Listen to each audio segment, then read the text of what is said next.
I'm a murderer. I'm responsible for the deaths of 75 within 2 weeks. I've stabbed men to death, rendered bodies to ash, killed children in the womb. I've even drowned whole ships at sea. I've changed the fate of kingdoms and seen to it that uncharted planets remain unfound. I would likely be the most prolific serial killer in the United States, if not for one problem. The police claim that if murdering fictional characters was a crime, they'd have to jail Stephen King and George R. R. Martin for multiple life sentences. They say this as they laugh me out of the police station. They think it's a joke, or that I'm not right in the head. But I can assure you, I'm as right as I've ever been. I listened to them tell their stories for years, and I've heard them scream when I ended their lives. I'm a murderer, pure and simple, and their blood is on my hands. You're probably reading this, though, and thinking to yourself that I'm ready for a rubber room. So let me start from the beginning. I've always been a creative mind. When I was younger, I could hear them whisper to me about their homes, their verdant green kingdoms, the sterile majesty of their spaceships, the feel of the rolling deck beneath their feet, and so much more. It manifested in my games, and my school friends would always gather around to see what today's adventure would be. We traveled the cosmos, fought wars between elves and men, and roamed imaginary prairies as we hunted wrongdoers on horseback.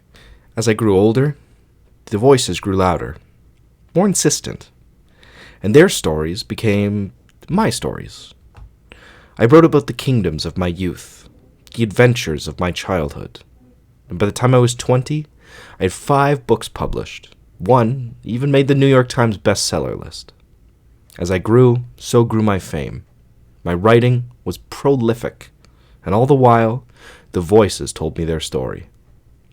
I took my readers to fantastic places, and their patronage allowed me to live quite well. By the time I was 30, I had a home, a family, and enough published works to fill a bookshelf.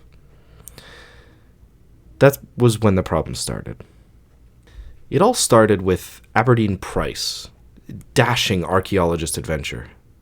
He told me of his next adventure, a trip to the City of Bone. However, I was working on something else at the time and didn't want to divert effort away from my current project. So I wrote some notes and promised myself that I would sit down and give some time to Aberdeen Price as soon as I was done. This apparently wasn't good enough for Aberdeen. He came every night in my dreams and told me his story over and over and over again, until finally I couldn't take it anymore. I stopped what I was doing, and I diverted all my attention to writing his next book. It was a hit, a bestseller, the biggest mistake of my life. You see, this showed the voices that they could get what they wanted by badgering me. Every night, from that night on, they would come to me and tell me their stories, each overlapping the other until I couldn't take it anymore. The kingdom of Verdengreen was once more at the mercy of the dark wizard Zofgor.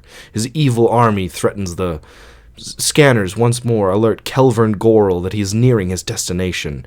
The dark planet Zefdiz rises from the blackness of space as he sees the island of Katmandreen off the starboard side of Elizabeth's Folly. The shore is quiet, but Captain Cree can sense the natives amongst the trees as he nears his quarry. The elusive Dr. Burton will strike again this night, and I will be ready to... Their voices towered in my mind like the screams of children as they try to make themselves heard. That was my first mental breakdown, and also my worst. My wife arrived home in time to save me from bleeding to death. They put me in an institution for 3 weeks after that one. Lisa thought it was all the strain of my busy writing schedule. The strain of writing so much must have just become too much for you, she said, as she stood at my bedside and looked down with pity at her poor, brilliant husband. She had no idea. The worst part wasn't the IVs or the sedative, nor the shitty TV that stayed on in my room 24/7, the sounds of sorrow from down the hall, or even the constant itching from the healing cuts on my arms. It was the week and a half that I spent with my hands in restraints. Without my hands, I couldn't write. Without writing, there was no way to stop the shrieking harpies in my brain from driving me insane. It took me a while to convince them that writing was a kind of therapy for me. The battle was made all the harder by my wife's constant arguments about how the writing had put me here in the first place. After a week and a half of no change, though, they began to see that there might be some sense to my arguments. I began to write again, and the change was noticeable. I started sleeping, became less hostile, finished my meals, and a month later, they were ready to let me go home. The voices started ramping up again almost immediately.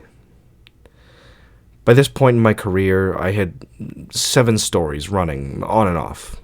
It's a lot of voices trying to be heard. I tried to keep up with them, but I could feel my sanity slipping again as they screamed for my attention day and night. By my second week home, my wife was ready to have me committed all over again. I had stopped sleeping and would lock myself in my study for days to make the voices stop for even a few minutes. That's when my first murder took place. It's not to say that no one had ever died in one of my stories. Characters die in stories. It's the nature of storytelling, but this was the first time I'd ever deviated from the path set by the voices. Detective Sam Umbridge was coming to the climactic end of his latest crime novel, and the shootout with the killer was becoming heated. I had meant to write that Dario West, the antagonist of his novel, was struck by Sam's bullet as he leaned around the doorframe. But before I knew what I'd done, I'd written the death of beloved gumshoe Sam Umbridge instead. I'd moved on to the next sentence before I caught my error, but it was too late by then. He died in my head with a gut-wrenching scream, and just like that, his voice was mercifully silent. For a moment, all the voices were silent. It was though they had seen what I had done in my manic state. I cleaned up the draft a little before sending it off. Sam and Dario had killed each other in a shootout. Sam had died victoriously. Fans hated that Detective Umbridge would never make another appearance on their shelves, but they accepted it. The end was widely praised by fans and critics alike. It was an all-round success. My agent even called to congratulate me on the climax of such a loved series, and to ask if everything was going all right for me. Last time we talked, you sounded as though you were a little shell-shocked. I guess I was in shock, now that I think about it. The process really made me think. Why not kill what was driving me crazy? I didn't have to kill them all. Just enough of them to make the voices quiet down a little. Like any prolific serial killer will tell you, it's hard to stop once you've started. Before I quite realized what I'd done, I'd ended them all. I ended my 8-book fantasy series with the deaths of the entire court and the eventual fall of the protagonist and his order. I watched as Kelvin Gorel flew his ship and crew into the phantom night, where certain doom awaited, and he would never be heard from again. After sinking the ship of his arch-rival, I had the Spanish Armada sink Elizabeth's Folly with all hands aboard, while Captain Cree floated atop the waves after taking a sword to the belly. I dropped the tomb on the head of Aberdeen Price, the one to start this descent and make the ruins his tomb in turn. I killed them all, one by one, and the fans were livid. How could you just kill them? Why wouldn't you simply end the series on a high note? Why did they all have to die? I toyed with the idea of ending their series, but I knew that it wouldn't work the moment I thought it. They never were my stories to end. They were only my stories to tell. If I left them alive, they would always want just one more adventure. Killing them was all I could do to stop the descent into madness. And as I lay down to sleep that night, I felt myself smile at the thought of my long-awaited sleep. It never came. I've been staring at my sleeping wife for the last 7 hours as I keep court with the whispering dead. Their spirits are unwilling to die. The part of my soul I put inside them is reluctant to rest. It's only now that I see the folly of my actions.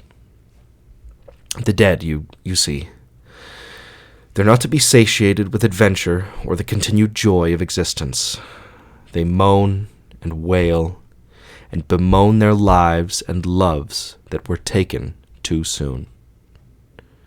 At first, it was only for me that I wept.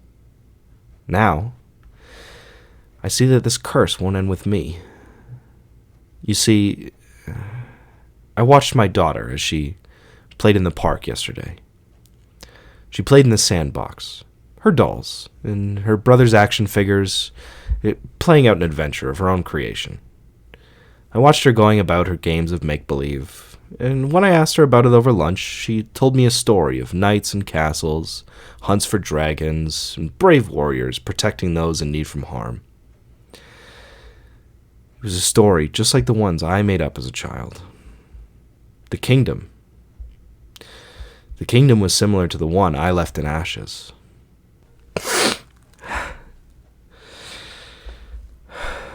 I beg you, anyone out there who hears the whispers, don't pass this gift to others. It must end with us and never darken the mind again.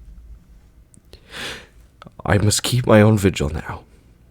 I must watch my own daughter now, before the madness takes hold.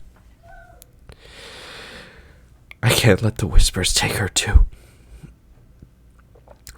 Even if it means the death of another one of my creations, I won't let the madness have her.